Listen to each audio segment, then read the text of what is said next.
to the Father, and to the Son, and to the Holy Spirit.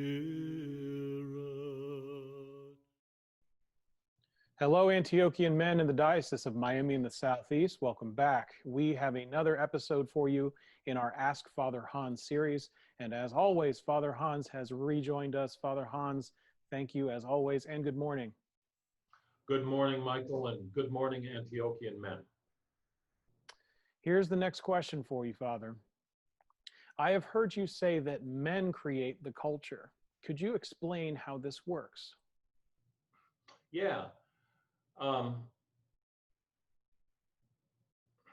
Men create with their hands. People are not going to like this, but it's true. Men create with their hands, women create with their bodies. All right, so both manner of creation are blessed by God because God is creator. What's the first thing that God did? Let there be light, and there was light. He created the world. And then he creates man, breathes into the dust. The fathers say that he breathes into the nostrils of Adam, and man became a living soul. It's all about creation. It's all about ordered energy. It's all about creating something that endures into the future. But men create with their hands. Men build the buildings, they build the bridges, they dam the rivers, they start the businesses. Can women do this too? Yes, of course they can, but they don't. By and large, it's men who do this, and it will be men who will continue to do this. But one thing that men cannot do is men cannot create new life. They contribute to the creation of new life, but it's a woman who brings life into the world. And you can see that both manner of creation is still creation. And they both, in some manner, replicate the very creative prowess of God.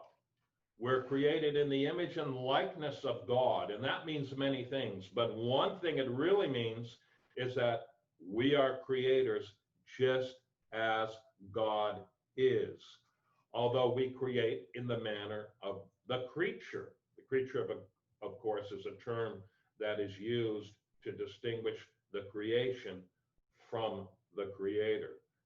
And as I said, men create in a particular way, women create in a particular way.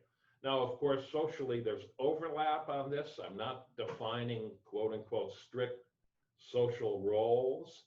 There is overlap, and we see that, and we've seen that in all cultures, and we've seen that in all histories. But there's not any biological overlap. Okay, men cannot create life from their bodies. Women do. The body and blood of every living person, every man, you know where you got your flesh from? Your body and blood, you got it from your mother. That's where you got it from, not your father. Your father contributed 1/2 of the genetic code. This is very interesting, but even the one sperm cell that penetrated the egg, that sperm cell dies.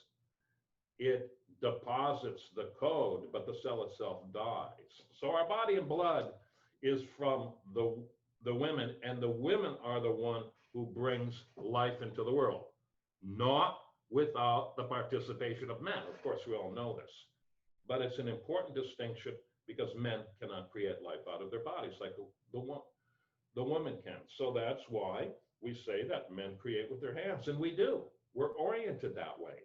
We work, and the work has to be a work of building, of creating increase. So when I say that men build the culture, the second half of that is to say, and women fill it with life.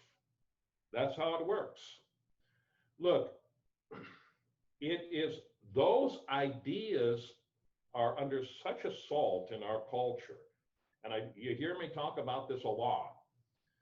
And I fight against that assault Because if men forget who they are, and if women forget who they are, the culture is not going to survive. Because the truth is, regardless of what we hear, women cannot be men, and men cannot be women. So men, wake up and be men. Go out there and build. Go out there and do stuff. Take care of your family. Take care of the people you are responsible for. And it'll work out in the end, ultimately. But that's what it means when I say that men create the culture and women fill it with life. Open to me the doors of repentance, O life giver,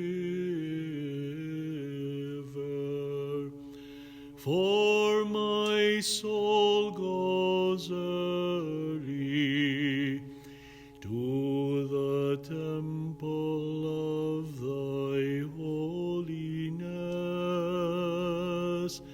coming in the temple of my body.